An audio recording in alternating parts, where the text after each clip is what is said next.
Boche gold and diamonds. Buy now, pay later. Ottapalam taluk ആശുപത്രിയിലെ രക്തബാങ്കിന്റെ പരീക്ഷണ പ്രവർത്തനം വിജയകരമായി പൂർത്തിയായി. വിവിധ ഗ്രൂപ്പുകളിലുള്ള രക്തം സ്വീകരിച്ച് സംഭരിക്കാനാകുമോ എന്നത് സംബന്ധിച്ചായിരുന്നു പരീക്ഷണം. ജില്ലയിലെ കൂട്ടായ്മയായ ബ്ലഡ് സർവീസ് കേരളയിലെ 6 പേരാണ് രക്തബാങ്കിലേക്ക് ആദ്യമായി രക്തം നൽകിയത്. കുട്ടികളുടെ കുത്തിവെപ്പ് കേന്ദ്രം പ്രവർത്തിക്കുന്ന കെട്ടിടത്തിലാണ് രക്തബാങ്കും സജ്ജമാക്കിയിട്ടുള്ളത്.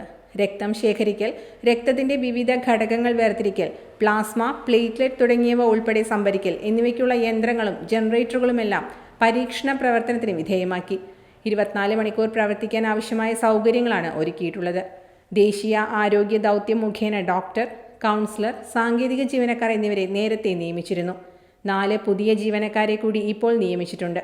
ഇനി 2 പേരെ കൂടി നിയമിച്ച് 24 മണിക്കൂർ സേവനമാണ് ലക്ഷ്യം.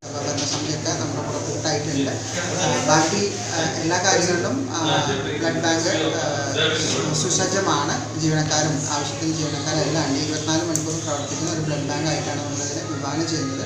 ജില്ലയുടെ പടിഞ്ഞാറൻ മേഖലയ്ക്കാകെ പ്രയോജനപ്പെടുന്ന പദ്ധതിയാണിത്. ഇവിടെ പ്രതിമാസം 80 മുതൽ 100 യൂണിറ്റ് വരെ രക്തം സംഭരിക്കാനാകും.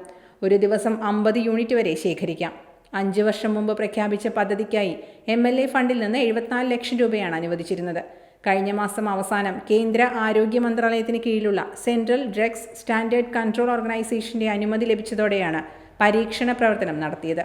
ബ്ലഡ് സർവീസ് കേരള കൂട്ടായ്മയിലെ അരുൺ രാഘവ്, ജയചന്ദ്രൻ, സന്ദീപ്, ശരത്, അരവിന്ദ് എന്നിവരിൽ നിന്നാണ് ആദ്യമായി രക്തം സ്വീകരിച്ചത്. താലൂക്ക് ആശുപത്രി superintendent doctor Shijin John Aloor പ്രവർത്തനങ്ങൾക്ക് നേതൃത്വം നൽകി. നഗരസഭാ ചെയർപേഴ്സൺ കെ ജാനകി ദേവി, വൈസ് ചെയർമാൻ കെ രാജേഷ്, സ്ഥിരം സമിതി അധ്യക്ഷ ഫൗസിയ ഹനീഫ, കൗൺസിലർ സി സജിത് തുടങ്ങിയവരും പരീക്ഷണ പ്രവർത്തനത്തിന് എത്തിയിരുന്നു. Time kids pre school, Mannannur road, Vaniyamkulam. Dot view news. കാഴ്ചകളാണ് ലോകം, കണ്ടു തുടങ്ങുക.